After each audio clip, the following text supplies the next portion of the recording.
ನಮಸ್ಕಾರ ಎಲ್ರಿಗೂ, welcome to lunch box. ಯಾರೆಲ್ಲ ನಮ್ಮ ಚಾನಲ್ ನೋಡ್ತಾ ಇದ್ರು, ಭಗವಂತ ಅವ್ರ ಜೀವನದಲ್ಲಿ ಸುಖ ಶಾಂತಿ ನೆಮ್ಮದಿ ಕೊಟ್ಟು ಕಾಪಾಡಲಿ ಅಂತ ಕೇಳ್ಕೊಳ್ತಾ, ಏನಿದು ಸಿಂಪಲ್ ಆಗಿರೋ ಬೇಳೆ ಸಾರು ತೋರಿಸ್ತಾ ಇದ್ದೀರಾ ಅಂತಿರಲ್ಲ, ಸಿಂಪಲ್ ಬೇಳೆ ಸಾರು ಇದು. ಬಟ್ ನೀವು ಬೇಳೆ ಕುದಿಸ್ಕೊಳ್ಳೋ ಸಮಯದಲ್ಲೇ ಈ ಸಾಂಬಾರು ರೆಡಿಯಾಗಿ ಹೋಗುತ್ತೆ. ನೋಡ್ಕೊಳ್ಳೋಣ ಬನ್ನಿ ಹೇಗೆ ಮಾಡೋದು ಅಂತ. ಮೊದಲಿಗೆ ಒಂದು ಕುಕ್ಕರ್ ಬಿಸಿ ಇಟ್ಕೊಳ್ಳಿ. ಚೂರು ನೀರು ಹಾಕ್ಕೊಂಡಿದ್ದೀನಿ, ಒಂದು 3-4 ಗ್ಲಾಸ್ ನೀರು ಹಾಕ್ಕೊಂಡಿದ್ದೀನಿ. ನೋಡ್ತಾ ಇದ್ರಲ್ಲ, ಚಿಕ್ಕ ಬಟ್ಲಿಂದ ಒಂದು ತುಂಬ ಚಿಕ್ಕ ಬಟ್ಲು, ಜಾಮೂನ್ ಬಟ್ಲು ಇರ್ತಲ್ಲ ಆ ಥರ ಚಿಕ್ಕ ಬಟ್ಲಿಂದ ಒಂದು ಬಟ್ಲು ಬೇಳೆ ತೊಗೊಂಡಿದ್ದೀನಿ. ನಾಟಿ ಬೇಳೆ ಇದು, ಜವಾರಿ ತೊಗರಿ ಬೇಳೆ ಇದು ತೊಗೊಂಡಿದ್ದೀನಿ. ಈಗ ಅದಕ್ಕೆ ಒಂಚೂರು ಒಂದು ಚಿಟಿಕೆ ಅರಿಶಿನ ಹಾಕ್ಕೊಳ್ಳಿ. ನೀವು ಇದರಲ್ಲಿ ಏನು ಸ್ಪೆಷಲ್, ನಾವು ಇದೇ ಥರ ಮಾಡ್ತೀವಲ್ಲ ಬೇಳೆ ಸಾರು ಅಂತ ನೀವು ಅಂತಿರ್ಬೋದು, ಬಟ್ ಸ್ಪೆಷಲ್ ಇದು. ನೀವು ಬೇಳೆ ಏನು ಕುದಿಸ್ಕೊಳ್ಳೋ ಟೈಮ್ ಏನಿರ್ತಲ್ಲ ಆ ಟೈಮ್ದಲ್ಲಿ ಸಾಂಬಾರು ರೆಡಿಯಾಗಿ ಹೋಗುತ್ತೆ ನೋಡಿ. ಇವಾಗ ಅದಕ್ಕೇ ನಾನು ಟೊಮೆಟೊ ಹಾಕ್ತಾಯಿದ್ದೀನಿ. ಟೊಮೆಟೊ ಇದ್ದರೆ, ನಾಟಿ ಟೊಮೆಟೊ ಇದ್ದರೆ ಒಂದು ಚೆನ್ನಾಗಿ ಒಂದು 4-5-6 ಟೊಮೆಟೊ ಹಾಕ್ಕೊಳ್ಳಿ, ದೊಡ್ಡ ಸೈಜಿಂದು. ಇವಾಗ ನಾನಿಲ್ಲಿ ನಾಟಿ ಟೊಮೆಟೊನೇ ಇದೆ ನಂದು, 4 ಟೊಮೆಟೊ ಹಾಕ್ತಾಯಿದ್ದೀನಿ ನಾನು. ಕುಕ್ಕರ್ ಕೂಡ ಚಿಕ್ಕದು ಇಟ್ಕೊಂಡಿದ್ದೀನಿ ನಾನು, 3 ಲೀಟ್ರ್ ಕುಕ್ಕರ್ ಇಟ್ಕೊಂಡಿದ್ದೀನಿ ನೋಡಿ. ಇವಾಗ 4 ನಾಟಿ ಟೊಮೆಟೊ ಹಾಕ್ಕೊಂಡೆ ನಾನು. ಇವಾಗ ಫ್ರೆಶ್ ಆಗಿರೋ ಒಂದು ಹಿಡಿ ಕರಿಬೇವು. ನೋಡ್ತಿದ್ರಲ್ಲ, ಇದನ್ನೆಲ್ಲ ನೀವು ಒಗ್ಗರಣೆ ಹಾಕುವಾಗ ಬಳಸ್ತಿರಲ್ವ, ಇವಾಗ ನಾನು ಇದನ್ನು ಬೇಳೆ ಕುದಿಸುವಾಗಲೇ ಬಳಸ್ತಾ ಇದ್ದೀನಿ. ಇದೇ ಡಿಫ್ರೆಂಟ್ ಇದರಲ್ಲಿ, ಇದೇ ಡಿಫ್ರೆಂಟು ಮತ್ತು ಇದೇ ಡಿಫ್ರೆಂಟ್ ಟೇಸ್ಟ್ ಕೊಡೋದು ನಮಗೆ ಇದೆಲ್ಲ. ಈ ಥರ ನೋಡಿ, ಬೆಳ್ಳುಳ್ಳಿ, ಈ ಕರಿಬೇವು, ಅರಿಶಿಣ ಪುಡಿ, ಟೊಮೆಟೊ ಇದೆಲ್ಲ ನಾನು ಬೇಳೆ ಕುದಿಸೋ ಸಮಯದಲ್ಲೇ ಹಾಕ್ತಾಯಿದ್ದೀನಿ. ಇವಾಗ ಬೆಳ್ಳುಳ್ಳಿನ ಚೆನ್ನಾಗಿರೋ ಒಂದು ದೊಡ್ಡ ಗಡ್ಡೆ ಬೆಳ್ಳುಳ್ಳಿ ತೊಗೊಳ್ಳಿ, ಅಥವಾ 2 ಗಡ್ಡೆ ಬೆಳ್ಳುಳ್ಳಿ ತೊಗೊಳ್ಳಿ. ಇದಕ್ಕೆ ಬೆಳ್ಳುಳ್ಳಿ ಜಾಸ್ತಿ ಇದ್ದಷ್ಟು ಚೆನ್ನಾಗಿ ಟೇಸ್ಟ್ ಬರ್ತೇವೆ ನೋಡಿ. ಅದನ್ನು ಜಜ್ಜಿಬಿಟ್ಟು ಇದಕ್ಕೆ ಆ್ಯಡ್ ಮಾಡ್ಕೊತಾ ಇದ್ದೀನಿ ನಾನು. ಇದಕ್ಕೆ ಉಪ್ಪು ಮಾತ್ರ ಹಾಕಬೇಡಿ, ಬೇಳೆ ಬೇಯಿಸುವಾಗ ಉಪ್ಪು ಹಾಕಿದರೆ ಬೇಳೆ ಬೇಗ ಬೇಯೋದಿಲ್ಲ. ಉಪ್ಪು ಮಾತ್ರ ಹಾಕಬೇಡಿ ಇದಕ್ಕೆ. ಬೇಕಿದ್ದರೆ 1 ಟೇಬಲ್ ಸ್ಪೂನ್ ನೀವು ಎಣ್ಣೆ ಹಾಕೋಬೋದು. ಇವಾಗ ನೋಡಿ, ನಾನು ಖಾರದ ಪುಡಿ ಹಾಕ್ತಾಯಿದ್ದೀನಿ. ನಾನು ಕೆಲವೊಂದ್ಸತಿ ಹೇಳಿದ್ದೀನಿ ನಾನು ವೀಡಿಯೋದಲ್ಲಿ, ನಾನು ಚೂರು ಬೇರೆ ಖಾರದ ಪುಡಿಗೆ ನಾನು ಒಂಚೂರು ಶುಂಠಿ ಬೆಳ್ಳುಳ್ಳಿ ಪೇಸ್ಟ್ ಮತ್ತು ಗರಂ ಮಸಾಲ ಪೌಡರ್ನ ಮಿಕ್ಸ್ ಮಾಡಿ ಇಟ್ಕೊಂಡಿರ್ತೀನಿ ಅಡುಗೆ ಬೇಗ ಆಗಲಿ ಅಂತ. ಆ ಮಿಕ್ಸರ್ ಖಾರದ ಪುಡಿ ಇದು, ಒಂದು 2 ಸ್ಪೂನ್ ಹಾಕಿದ್ದೀನಿ ನಾನು ಇವಾಗ. ಈಗ ಲಿಡ್ ಕ್ಲೋಸ್ ಮಾಡಿ ಒಂದು 2-3 ವಿಸಿಲ್ ಬರೋದಕ್ಕೆ ಬಿಟ್ಬಿಡಿ.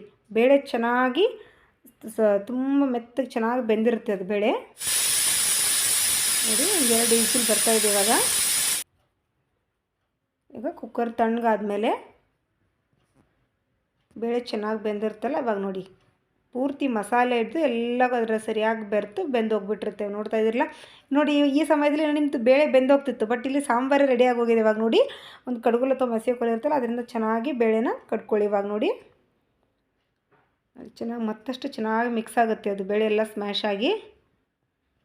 ಇವಾಗ ಇದು ಹೀಗೇನು ಸರ್ವ್ ಮಾಡ್ಕೊಬೋದು ನಾವು, ಅನ್ನಕ್ಕೆ, ಸಾರಿಗೆ, ಚಪಾತಿಗೆ, ಮುದ್ದೆಗೆಲ್ಲ ಈ ಥರ ಸಾರು ತುಂಬಾ ಬೆಸ್ಟ್. ಒಗ್ಗರಣೆ ಹಾಕೋಕ್ಕಿಂತ ಮೊದಲೇ ಇದು ಕೂಡ ತುಂಬ ಒಳ್ಳೆ ಕಾಂಬಿನೇಷನ್ ಆಗುತ್ತೆ. ಬಟ್ ನಾನಿವಾಗ ಇದಕ್ಕೆ ಚೂರು ಒಗ್ಗರಣೆ ಹಾಕ್ತಾಯಿದ್ದೀನಿ. ಒಗ್ಗರಣೆ ಕೂಡ ಏನು ಹೆಚ್ಚಿಗೆ ಹಾಕೋದು ಏನೂ ಇಲ್ಲ. ಇವಾಗ ನೋಡ್ತಿದ್ರಲ್ಲ, ಒಂದು ಪಾತ್ರೆ ಇಟ್ಕೊಳ್ಳಿ. ಪಾತ್ರೆಗೆ ಎಷ್ಟು ಬೇಕೋ ಅಷ್ಟು, ನಿಮಗೆ ಎಷ್ಟು ಬೇಕೋ ಅಷ್ಟು ಎಣ್ಣೆ ಹಾಕ್ಕೊಳ್ಳಿ. ನಾನು ಎಣ್ಣೆ ಚೂರು ಕಡಿಮೆನೇ ಹಾಕ್ಕೊಳ್ಳೋದು. ಅದಕ್ಕೆ ಇವಾಗ ಜೀರಿಗೆ ಸಾಸಿವೆ ಹಾಕ್ಕೊಂಡು, ಜೀರಿಗೆ ಸಾಸಿವೆ ಚೆನ್ನಾಗಿ ಸಿಡಿಬೇಕು. ಇನ್ನೂ ಅದು ಚಟ್ಬಿಟ್ಟು ಮೊದಲೇ ಎಲ್ಲ ಒಂದ್ರ ಹಿಂದೆ ಒಂದು ಹಾಕಿ ಅವಸರ ಮಾಡಬೇಡಿ. ಚೆನ್ನಾಗದು ಸಿಡೀಲಿ, ಒಂಚೂರು ಎಣ್ಣೆಲಿ ಚೆನ್ನಾಗದು ರೋಸ್ಟ್ ಆಗಲಿ. ಇವಾಗ ನೋಡ್ತಿದ್ರೆ 2 ಹೆಸರು ಬೆಳ್ಳುಳ್ಳಿನ, ನಾನು ಜಾಸ್ತಿ ಬೆಳ್ಳುಳ್ಳಿ ಹಾಕ್ತಾಯಿರಲಿಲ್ಲ ಅವಾಗ, ಯಾಕಂದರೆ ಆವಾಗಲೇ ನಾವು ಬೇಳೆ ಕುದಿಸುವಾಗ ಬೆಳ್ಳುಳ್ಳಿ ಹಾಕ್ಕೊಂಡಿದ್ವಿ. ಇವಾಗ ಚೂರು ಕರಿಬೇವು ಹಾಕ್ಕೊಳ್ಳಿ. ಆವಾಗ ಕರಿಬೇವು ಹಾಕ್ಕೊಂಡಿದ್ವಿ, ಬಟ್ ಒಗ್ಗರಣೆಗೆ ಒಂದು 2 ಹೆಸರು ಬೆಳ್ಳುಳ್ಳಿ, ಒಂದು 8 ಎಲೆ ಕರಿಬೇವು ಹಾಕ್ಕೊಳ್ಳಿ. ಫ್ಲೇವರ್ ಚೆನ್ನಾಗಿ ಕೊಡುತ್ತೆ ಅಂತ ಅಷ್ಟೇ. ನೋಡಿ, ಮನೆಯಲ್ಲಿದ್ದರೆ ಹಿಂಗೆ ಹಾಕ್ಕೊಳ್ಳಿ ಚೂರು. ಇವಾಗ ನೋಡ್ತಾಯಿದ್ರೆ ಜೀರಿಗೆ ಸಾಸಿವೆ ಯಾವ ಥರ ಚೂರು ಕಪ್ಪಾಗಿದೆ ಆ ಥರ ಆದ್ರೇ ಅದು ಒಗ್ಗರಣೆ ಸ್ಮೆಲ್ಲು ಮನೆಯೆಲ್ಲ ಆವರಿಸೋದು ನೋಡಿ. ಇವಾಗ ಬೇಳೆನ ಹಾಕ್ಕೊಳ್ಳಿ. ಇದರಲ್ಲೇನು ಸ್ಪೆಷಲ್ ಅಂತಿರ್ಬೋದು ನೀವು, ಯಾವುದೇ ರೀತಿ ಸಾರಿನ ಪುಡಿ, ಸಾಂಬಾರು ಪುಡಿ, ರಸಂ ಪುಡಿ ಯಾವುದನ್ನು ಬೆರೆಸಿಲ್ಲ ಇದರಲ್ಲಿ, ಗರಂ ಮಸಾಲೆ ಏನೂ ಬೆರೆಸಿಲ್ಲ ನೋಡಿ. ಇವಾಗ ಉಪ್ಪು ಹಾಕ್ಕೊಂಡೆ.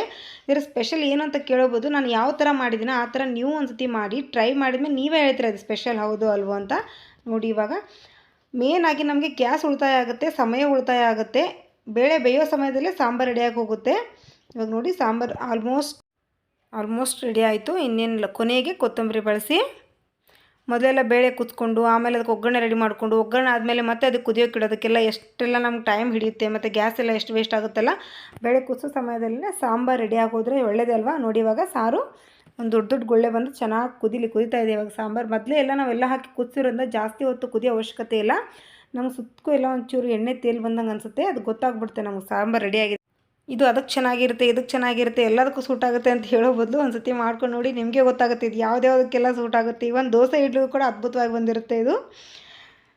ನೋಡ್ತಾ ಇದ್ದೀರಲ್ಲ, ಸಾಂಬಾರು ಚೆನ್ನಾಗಿ ಕುದೀತಾ ಇದೆ. ಇವಾಗ ಇವತ್ತಿನ ಈ ದಿಢೀರ್ ಆ್ಯಂಡ್ ಫಾಸ್ಟ್ ರೆಸಿಪಿ ನಿಮ್ಗೆ ಇಷ್ಟ ಆಯಿತು ಅನ್ಕೋತೀನಿ. ನಿಮ್ಮ ಎದುರಿಗೆ ನೋಡಿದ್ದೀರಿ, ಬೇಳೆ ಪ್ರಮಾಣನೂ ತುಂಬ ಕಡಿಮೆ ಹಾಕ್ಕೊಂಡಿದ್ದೀನಿ, ಎಣ್ಣೆ ಪ್ರಮಾಣನೂ ತುಂಬ ಕಡಿಮೆ ಹಾಕ್ಕೊಂಡಿದ್ದೀನಿ.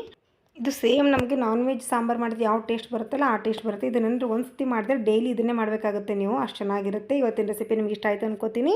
ಸಿಗ್ತೀನಿ ಮುಂದಿನ ರೆಸಿಪಿಯಲ್ಲಿ. ನಮ್ಗೆ ಸಪೋರ್ಟ್ ಮಾಡ್ತಾಯಿರಿ. Take care.